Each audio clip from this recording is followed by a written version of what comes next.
Terrorists abduct Catholic Church priest from home in Kaduna State. My dear listeners, here is a tragic incident that happened in Kaduna State as terrorists abduct a Catholic Church priest from his home in Kaduna State. My dear listeners, obviously we are no longer safe in this country any longer when terrorists has even gone to the extent of kidnapping a whole Catholic Church priest from his home. My dear listeners, moving on to the full details, kindly please ensure you like, subscribe to this channel and share. A gang of suspected terrorists has arrested a Catholic Church priest, Reverend Father Ibrahim Amos, in Komin Rizga, Kahuru local government area of Kaduna State.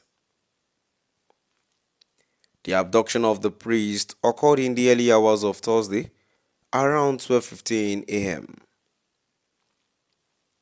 The priest was whisked from his residence at St. Gerard Kwasi Parish, Komin Rizga.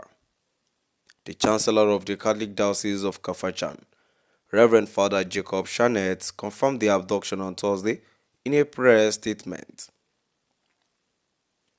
He described the development as a deeply saddening one. He called for prayers for the safe return of the cleric.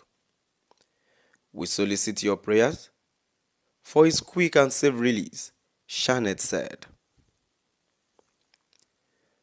We invite the general public to remain calm and avoid taking the law into their own hands, he added, stressing that every legitimate and available means would be deployed to ensure that the cleric returns unharmed and in good health. Efforts to reach the Kaduna State Police Public Relations Officer, DSP Mansur Azan, were unsuccessful as he did not respond to calls as of the time of filing this report. My dear listeners, from wherever you're listening from now, we've come to the end of our today's news. And now, before I go, it is so saddening. It is so saddening that the way they put it, they will make sure they bring back the Catholic Church priest in a peaceful way and unharmed.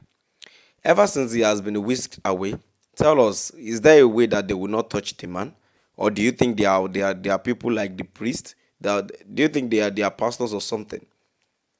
So if the security law of the state is really strong, I see no reason why they would, even if they don't have anyone to go after again. It is the Catholic Church priest again, meaning that church of nowadays has money. Is that what it is now? As it is now, the federal government needs to do something about this insecurity because it's getting out of hand. Until they kidnap one of their sons or daughters, is that when they would do something about it? So they should stop endangering our lives because as it is, we can no longer sleep again because we don't know who is next. So my dear listeners, moving on to the comment section. The first comment I have here says they want all of us Catholic Church members in Nigeria to join their religion, but they are going to join us soon. Another comment here says police should do the needful. This madness have to stop and don't forget to start the investigation from his church members. A comment too says they are always after Catholic priests. This religion in the north is what hooligan Reno Omakri has been laboring lately to renovate with colorful paint. I know his remote agenda is to romance them in preparation for 2027. Nigeria is on fire, but politicians in Aso Rock chose to look elsewhere because it is happening in the north. If not southeast now, the soldiers would have sacked everyone there. Why are we struggling to preserve the entity that is perishing us?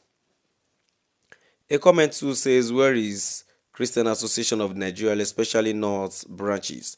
They were nowhere. They were nowhere to be found.